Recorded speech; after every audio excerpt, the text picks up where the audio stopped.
Afẹ́ TV ẹ kọ́ bá mi subscribe kẹ́ bá mi wo fíìmù tó wà nínú Afẹ́ TV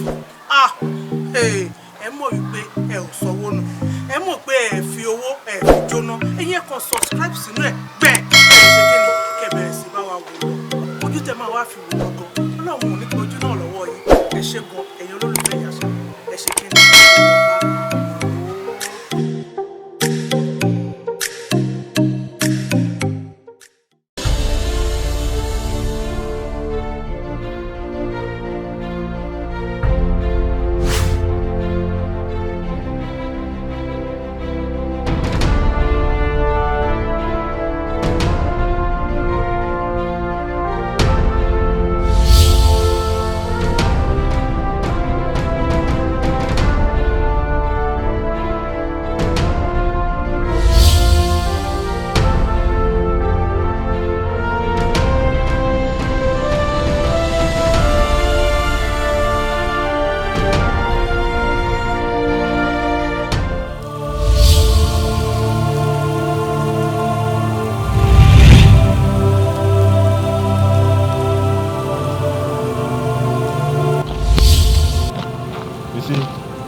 That man is a man of God. Indeed, I can even feel the impact of that man, filled with Holy Spirit. Can't you imagine? Of course. I also enjoy that man's preaching. I love it. I love it. In fact, That is what we call Holy Spirit. yes, that is the work of Holy Spirit. God. When we walk with God, people will feel. Brother, excuse me. First off,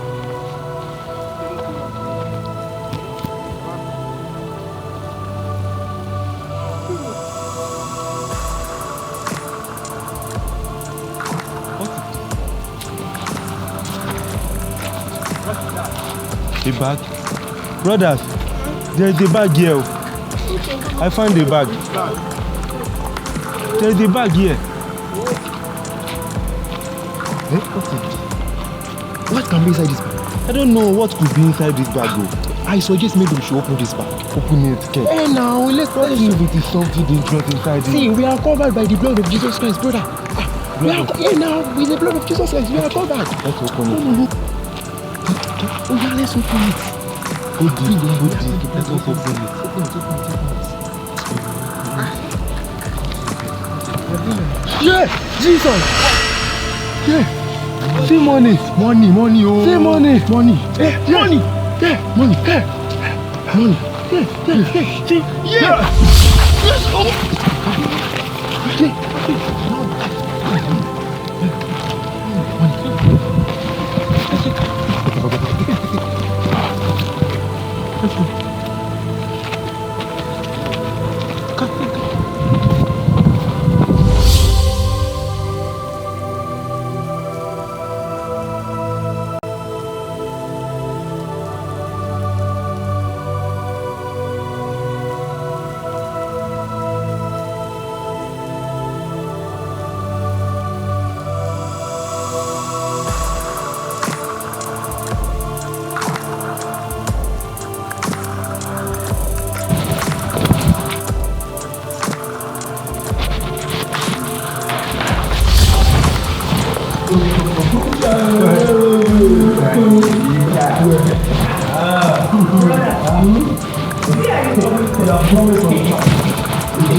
Brothers, what should we do about this man? We cannot be looking at this man like this. It's somehow scary. Let's think about what to do. Abi, ẹ̀rù ń bà mí o. Brothers, I will suggest we sleep now. And when we wake up, we decide on what to do next about this money. Abikilero. Sleep about bro Isaiah. This is 5 million naira. Good 5 million naira, for God's sake. For God's sake. This is 5 million naira. And you're asking us to sleep. If I share any opportunity, this is not 5,000 naira. This is 5 million naira. 5 million naira. Bro, I think we should listen to what Bro Isaiah said. Let us rest first. Then we decide on what to do. Bro Matthew.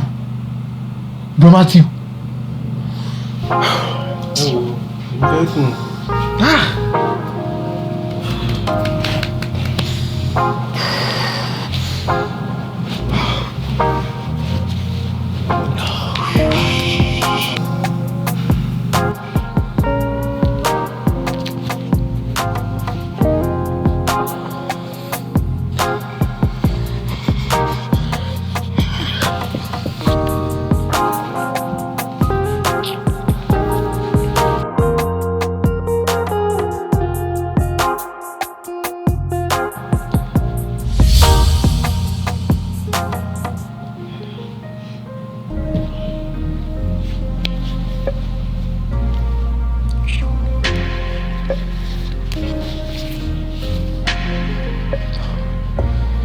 Ọ̀pọ̀ ẹ máa gbọ́wọ́.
Bravo. Bro Matthew, are you okay? Is everything alright?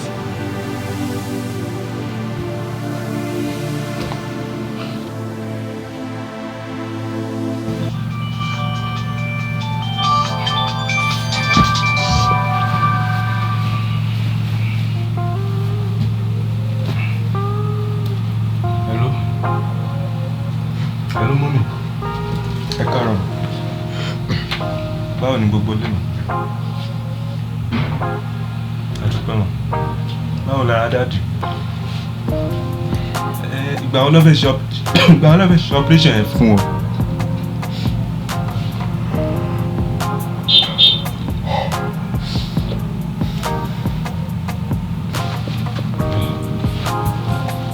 Mommy, it is well. God is your strength. You know I'm staying in school. Àdúrà nìkan ni mo lè máa fi ràn yín lọ́wọ́. Mọ́mì Ọlọ́run á ṣe é. Mọ́mì má jẹ́ kó sú yín. God will do it. Ọlọ́run á ṣe é. Bẹ́ẹ̀ ni mà.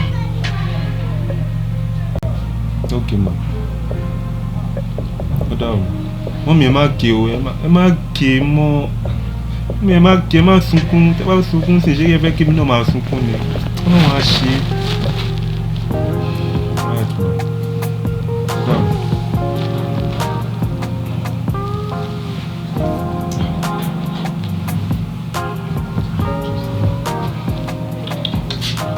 Brothers, I think it is high time we made our thoughts clear about this money. I mean, what should we do about this money? Bro Martin, Bible says we should pray without ceasing. Therefore, I will suggest we pray to God first, so He can show us the way to go through about this money. Pray biti bawo. Pray biti bawo, bro Isaiah. Owó là ń sọ̀rọ̀ nípa yẹn, this is 5 million. Àbí? Owó nílé yìí not to be bad. Let's pray to God first, and whatsoever He says, we follow. Bro, slow down. Any suru. Bro Paul, I think we should listen to Bro Isaiah. Come back. Ẹ jẹ́ ká pray. Bí Ọlọ́run á tó wa sọ̀rọ̀ lórí ohun tá a ṣe lórí owó yìí. Please, let us pray. We should pray. We should pray to God. Oh yeah, let's pray. Do you know what? Our God is a good God. Yes. He will not mislead us. Yeah. He will show us the right path to go. Yes. You see, we open our mouth to pray to God. We said, Father, direct us, guide us. What should we do about this money? We should open our mouth. Oh yeah, let's pray in Jesus' mighty name. Oh Father, Lord, we pray this moment. Lord, direct your path this morning. Direct our path. Direct us. You should lead us. Oh yes. Okay. My yes. No, my God. Father, Lord, I say, show us what to do. Father, Lord, Daddy, Lord, speak to us. Oh Lord, manifest yourself in our life and show us what to do about this more. Oh, yeah, open your mouth and pray. In the mighty name of Jesus. Show us. In the mighty name of Jesus. In the mighty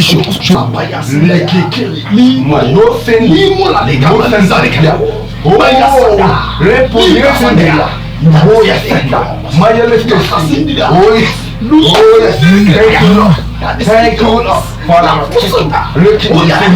in Jesus' mighty name we pray. Amen. In Jesus' mighty name we pray. Oh, thank you, Lord. Thank you, Lord.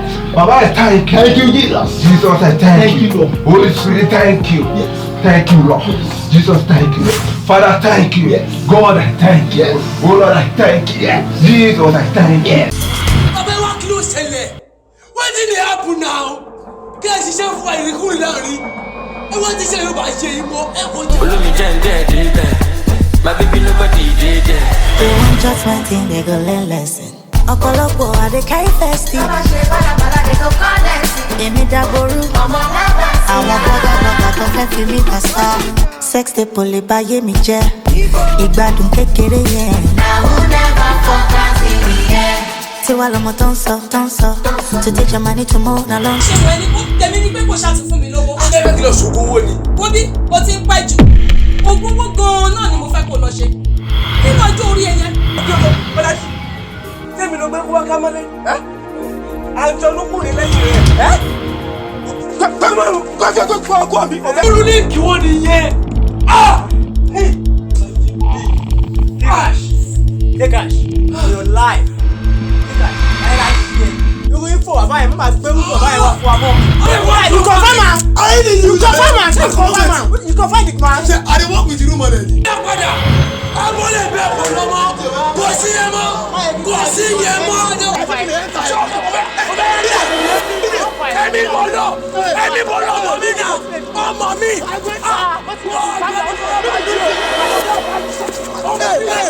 So this is the most important bá gbowó. Bó o bá rántí babaláwo rẹ, èso ti ọ́. Wọ́n gba nǹkan lọ́wọ́ rẹ, wọ́n gba owó lọ́wọ́ rẹ.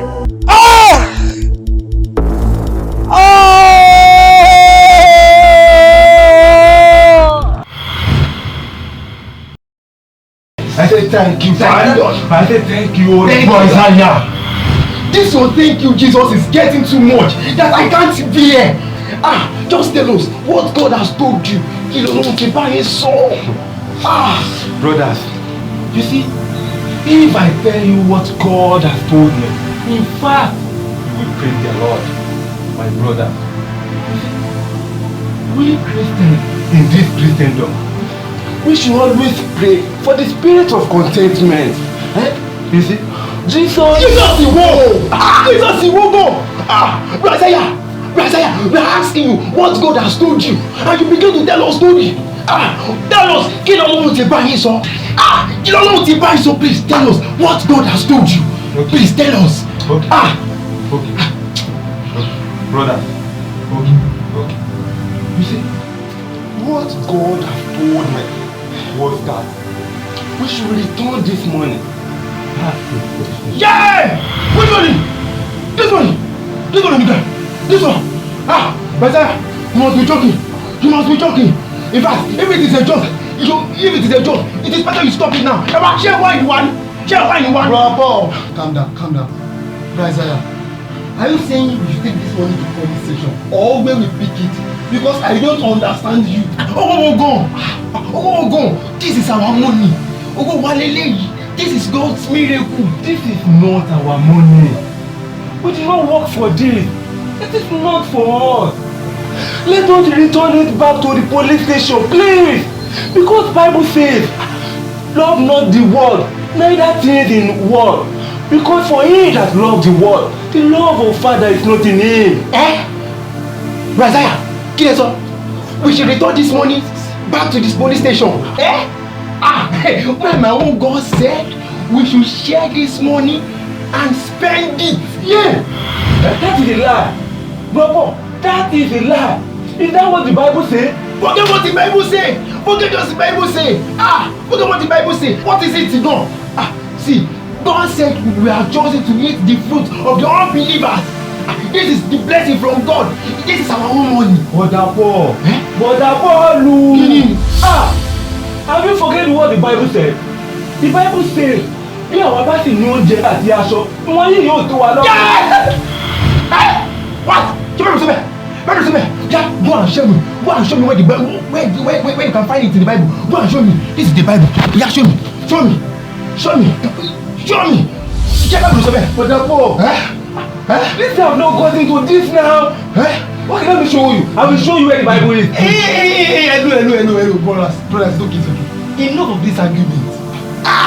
I'm not serving the living God here. I'm serving the living God. I'm serving the living God.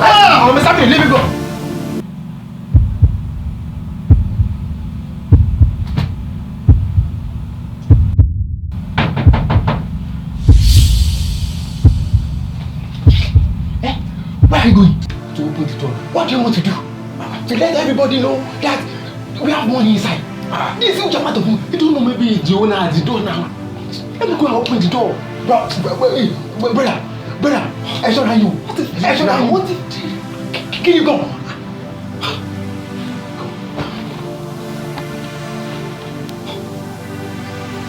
Who is there? It's me, Sister Rebecca. Hope everything is alright. Yeah, everything is alright. Can I Borrow me your matches box.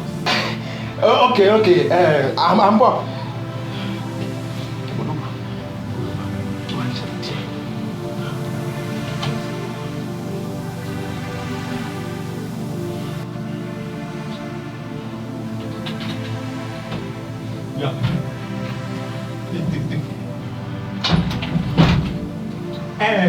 Sister Rebecca, I beg, when we've given you, don't need to return it.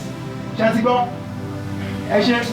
You see, bro, Paul, as I was saying before, this money, we are going to return this. We are not returning this money, sir. I said we are not returning this money. This money is our own. Blessings from God. This is the blessing and miracle. Is this a miracle? Yes. Why are we praying?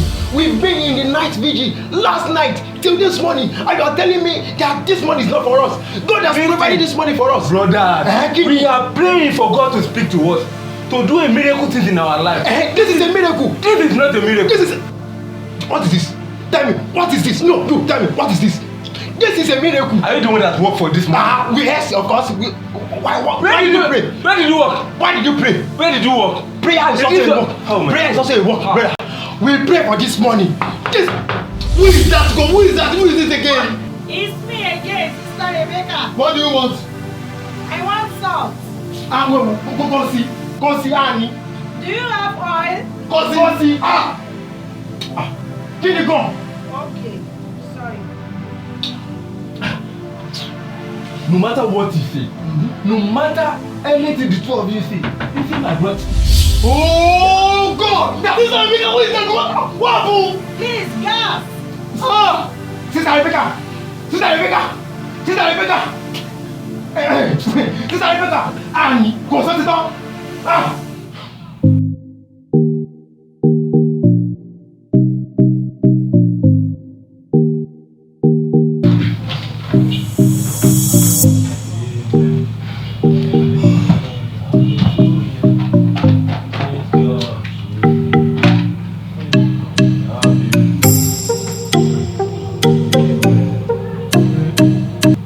Brothers, are you not going to bath?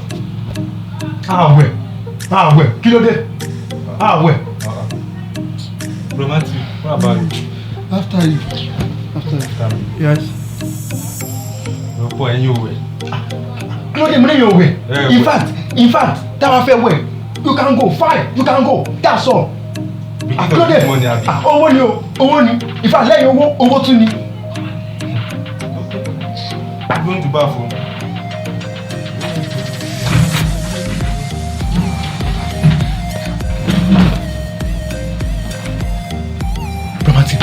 Romantic. Ṣé ẹ̀rí kan tí mo dín ní? This is money for God's sake. Ẹ mọ̀ pé everything ṣiṣẹ́ papọ̀ fún àwọn orin fún rere. It is for our own good. A lọ sí night vigil. Torí àdúrà and àkọlé nǹkan tá a ṣe was miracle and this is miracle. Miracle lówó yìí náà. Ṣé ẹ̀rí kan tí mo rí ni? Why are we scared? Because a search inú báàgì yìí sí. No form of identification in this bag nígbà tá a search everything nínú báàgì yìí. Kò sí ID card, kò sí anything nínú báàgì yìí. Kí ló dé now? Why are we so scared? Ẹ sọ fún mi now, this is money. Owó líle owó là ń sọ̀rọ̀ nípa yìí now. Àgbẹ̀gbọ̀n Bible sọ wípé òun yóò ṣàánú fún ẹni tí wọ́n ń ṣàánú fún. So kí làwọn sọ̀rọ̀ nípa ẹ̀ brother? Ẹ ro now. Owó líle yìí. Okay brother, let me ask you a question. Why do we pray? Kí ló dé fi ń gbàdúrà? For blessing. Fine. Blessing abi. Now what is this? Ẹ sọ fún mi, kí lélẹ̀? Ọlọ́run sọ pé òun yóò ṣàánú fún ẹni tí wọ́n yóò ṣàánú fún. Ṣé Ọlọ́run ò bùkún Abraham? Jacob Ọlọ́run ò bùkún ẹ̀. Ẹ wo, just tell this brother what is his name? Isaiah. If Isaiah trespass, tó bá trespass, mi ò kọ́kọ́ tó máa ṣẹlẹ̀ sí. Mi ò kọ́kọ́ 5 million naira for God's sake.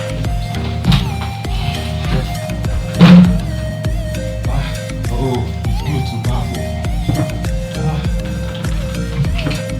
Bro, Matthew, are you not going to bath again? Please, bro. You will. Bro, Pop. So, what is going to happen now? Yes, man.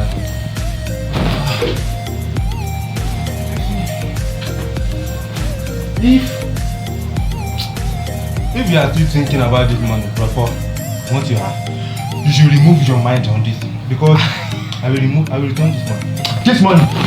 This money. Bro Isaiah, don't threaten me o. Go now. Kí ni gan? Ẹ gbọ́ kó tó ń sọ ni, ìsọkúsọ ló ń sọ náà. Ọ̀sẹ̀ kàkà. You need to take Listen, brothers. I've told you what God already told me. You see, and I'm going to follow what I've heard from God. Nothing will change that. Bro Isaiah. What? God said we should share this money and spend it. God said we should return this. Yes now. Yeah. Ẹ wo brother, ẹ kìlọ̀ fún ẹ̀gbọ́n yìí o. Ẹ kìlọ̀ fún wọn. God said we are sharing this money and we should share and spend it. So I don't even know you know how to lie like this. That's why you lied to that sister earlier before. That you didn't have anything at all. No problem. Go and give it to her. Take it. Go and give it to her. Please, let's forget about that. Owó là ń sọ̀rọ̀ nípa ẹ̀. We are talking about this money now. Don't worry. Keep talking about money. The money that is not yours. You said you want to share the money. If you share this money and trumpet sound, where will you find yourself?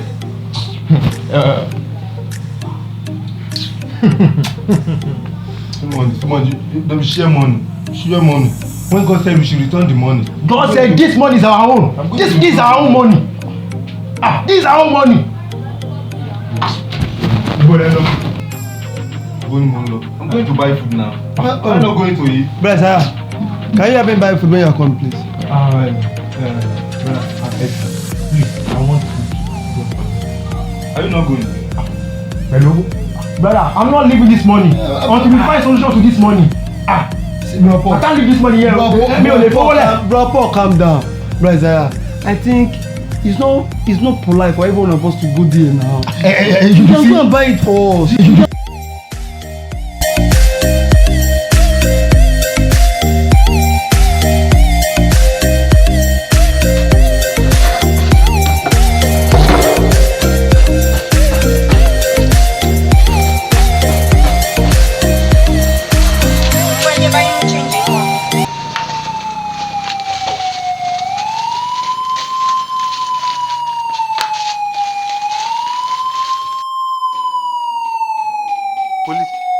Police.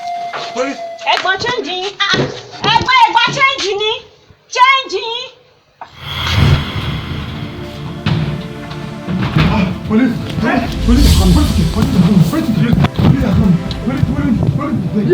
Take it away. Take the money away. Bring it away. Police. Yes. We don't die. Police.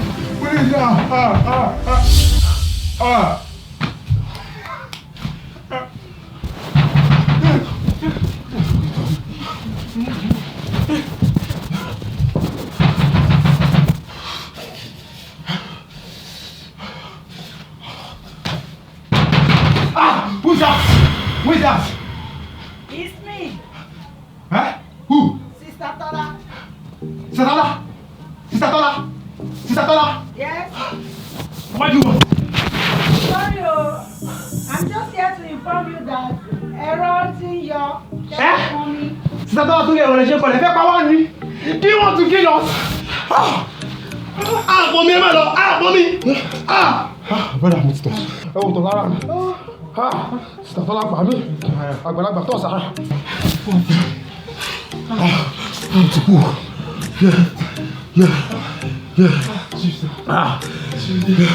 Bẹ̀rẹ̀ náà ti rí police. Brother. Now. Where's the money? This is what I'm saying. I think we should return this money. You want to kill us? Brother, we can't return this money now. Why do we need to return this money? What do you mean? We can't return this money. We can't return this money. This is our money. Yes, so it is our money. Shout now. We should not shout. Okay, two of you want to kill me. You have planned this thing. Happy? You want to kill me? Brother. You will not succeed. Brother. See, brother. If you want to return this thing, we need to calm down.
Bro, Paul, ẹgbẹ́ jẹ́ wájà jẹun.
Paul.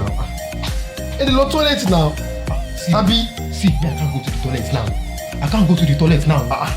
Me, I can't go to the with this money. Me, I can't go to the toilet now.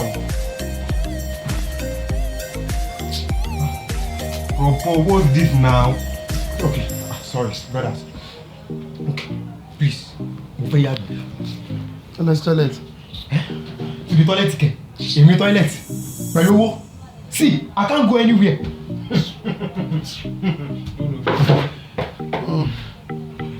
Paul. What are you doing now? What is up for all this? Mo ní mo fẹ́ yàgbẹ́.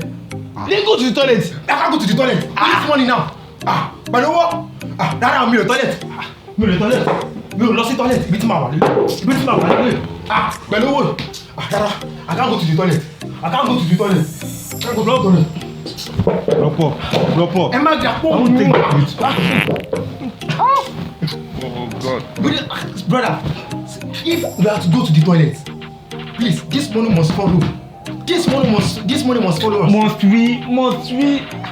Why are you doing this? Okay. We will follow you to the toilet. Are you okay with that? We will follow you. I'll follow you. Drop the money. Take the potty. I'm not going to take the pocket. Let's go.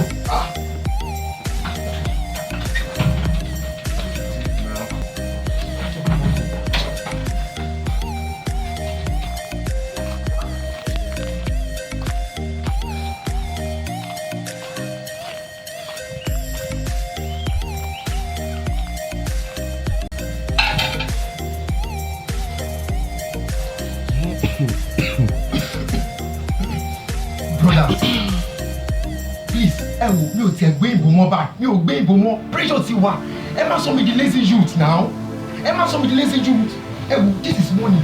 See, at this point now, ẹ fún mi lówó ti tèmi, give me my own 2 million naira and let me go out. So the rest of it can share it, 1.5 million naira. Ẹ kí n máa bá tèmi lọ náà. Ẹni sùn mélòó nìkan fún yín ni? Ẹ fún mi 2 million naira.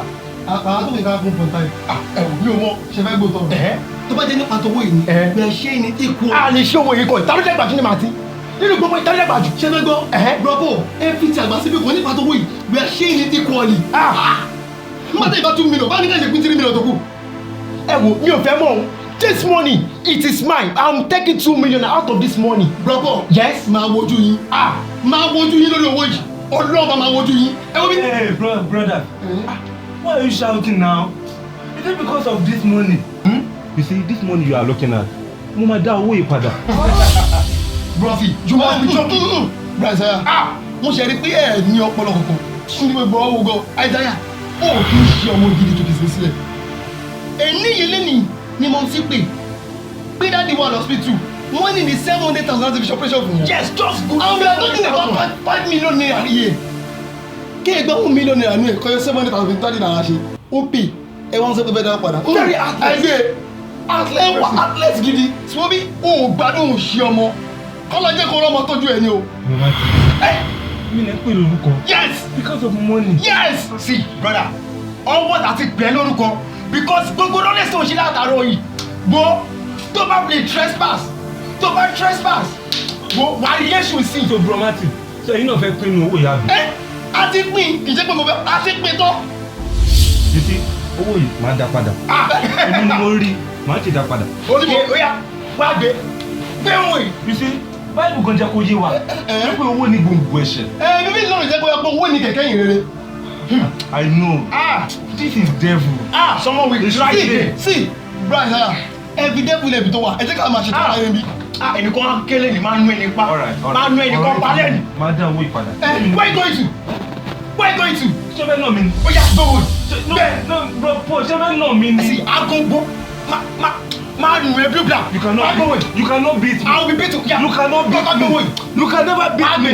Because of this money, you cannot beat me. Why will you beat me? Wá gbé. Ṣé wọ́n lórí ni? Mo jẹ́ wá gbé. Wá gbé.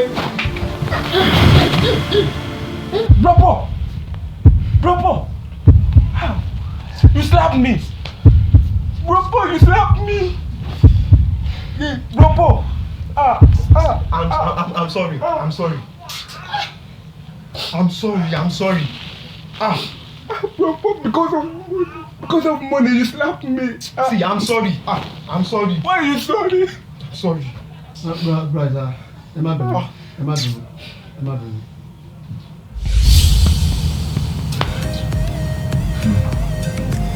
No, I will not take it. I rebuke you, this devil. Listen, Where's going to? Which money? Ibo la lọ. Wait, ibo lo tẹ̀ lọ gan? Ibo lo lọ? Isaiah omi, a máa ìwé lókù tó bá ṣe rán wọn. Bó ṣe mú a máa lu tiẹ̀ dé. romantic. Neighbor. This is the devil. And then the devil there. Be careful there o. I'm returning this thing that. Let me die. I'm returning. Abẹ́lẹ̀ mi bọ̀. Owó kan máa pín. Ayé ni mo jẹ.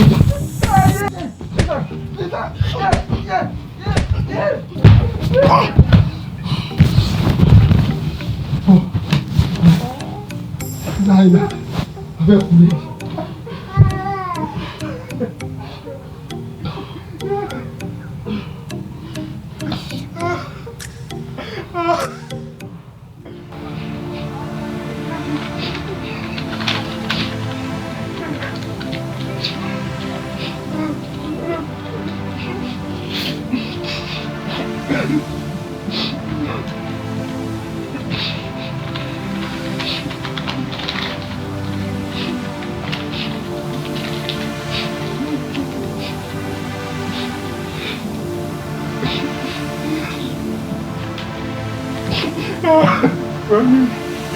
Mommy.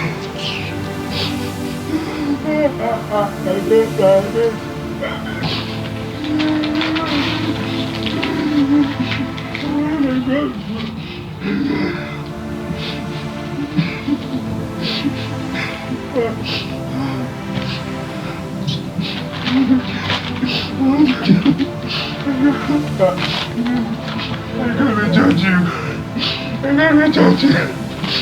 I'm gonna judge you, Tommy. I'm not giving you the money. I'm gonna judge you because I cannot fight. I'm gonna fight for you.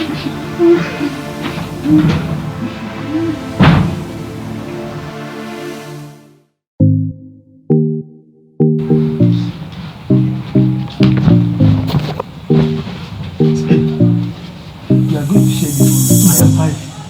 I am the eldest. Forget about the eldest. 2.5 million each. Accepted. Okay, bring.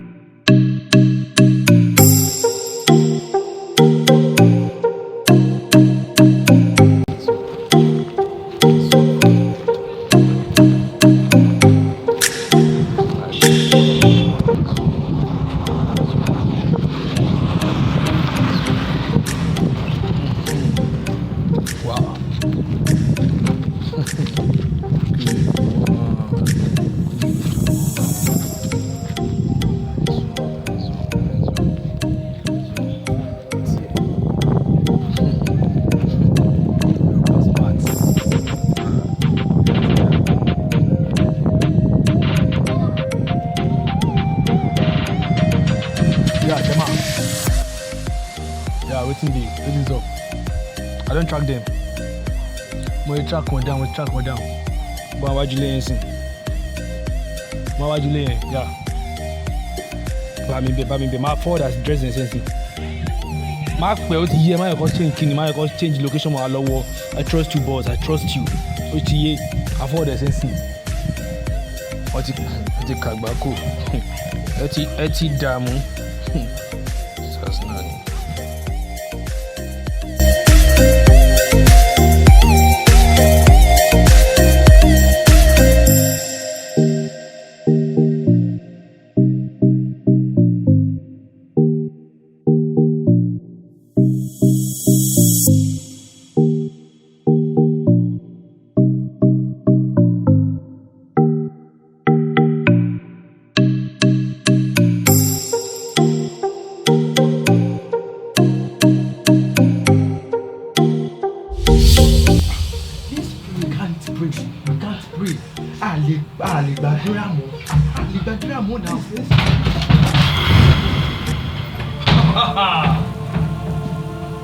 I think they're smart. No, they're quite smart. Hey! Jai! It's Siwi. You're never mad. Baba, you know, she show you. No. Jai!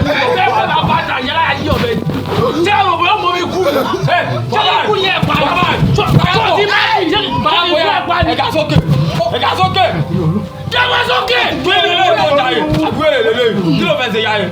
Gbé báyìí. Agbèsè sí mi lọ́rùn. Jai. Oya, ga sókè. Lọ́lẹ̀. Kúrú lọ́lẹ̀. Ga sókè. Ara ẹ̀. Kúrú lọ́lẹ̀. Pásítọ̀ ni ìyá yín ni. Báíbù méjì.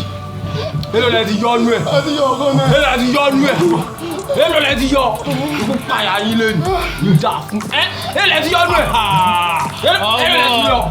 Ìyá yẹn mọ̀ pé jáká wà ní àbí.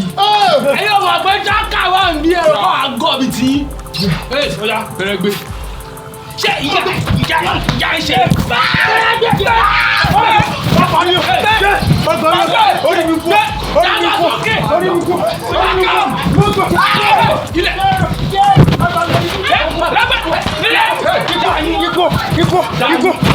Oya move.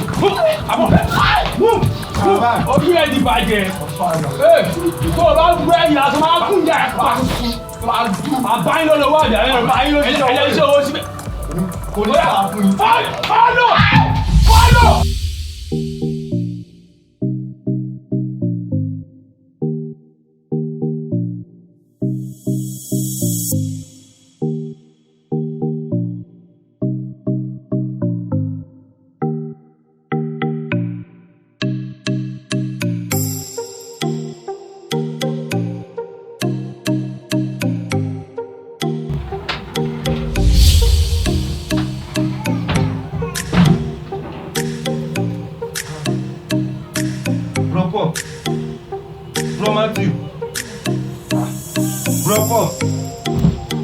Bro Matthew. Kí ló wá gbà lọ báyìí? Ní àdé. Bro Paul. Bro Matthew. Kí ló ṣẹlẹ̀ báyìí? Bro Paul. Àtúndé wà wọ́n. Bro Paul, kí ló ṣẹlẹ̀? Wọ́n ṣe ká. Bro Paul. What's going on? What's happening here? Bro Paul, Bro Matthew, where are you?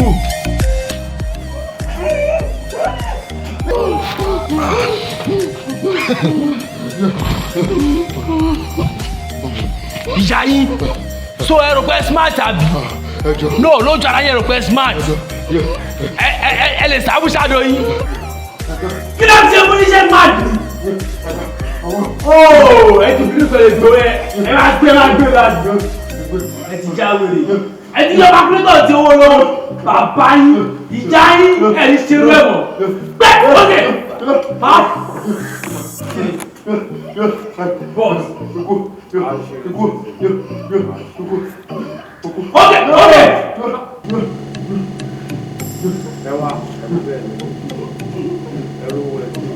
Àbí bẹ́ẹ̀ kọ́. Ẹjọ́. Bàbá pupa. Ṣé bàbá sókè? Àjà. Ó tán ni. Ilé. punish. ẹ̀rọ ẹ̀ gbé yàrá tí bàbá yẹn ló gbówó síbi ẹ̀ ti lọ gbówó yẹn. tọ́wọ́ bẹ̀ tí bàbá yẹn ló gbówó síbẹ̀.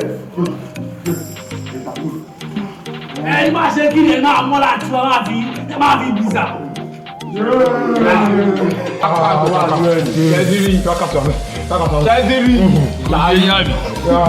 Kò yé yín tó máa yé yín kó máa yé yín bẹ́ẹ̀.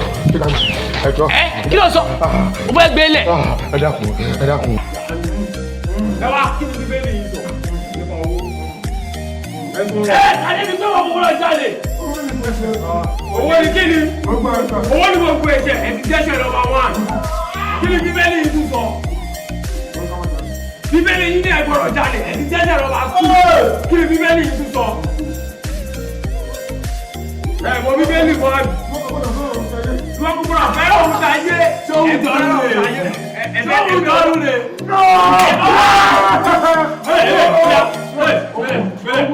Gbẹ́lẹ̀.